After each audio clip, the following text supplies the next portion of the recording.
বিসমিল্লাহির রহমানির রহিম।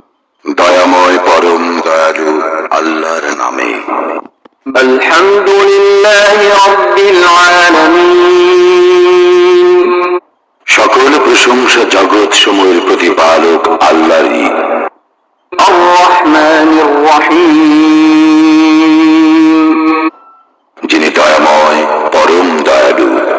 মালিকি ইয়াউমিদ্দিন। কর্মফল দিবসের মালিক। ইয়্যাকা না'বুদু ওয়া ইয়্যাকা নাস্তাঈন। আমরা শুধু তোমারই ইবাদত করি, শুধু তোমারই সাহায্য প্রার্থনা করি। ইহদিনাস সিরাতাল মুস্তাকিম। আমাদেরকে সরল পথ প্রদর্শন করো। সিরাতাল লাযীনা আন'আমতা আলাইহিম গায়রিল মাগদুবি আলাইহিম ওয়ালাদ-দাল্লিন।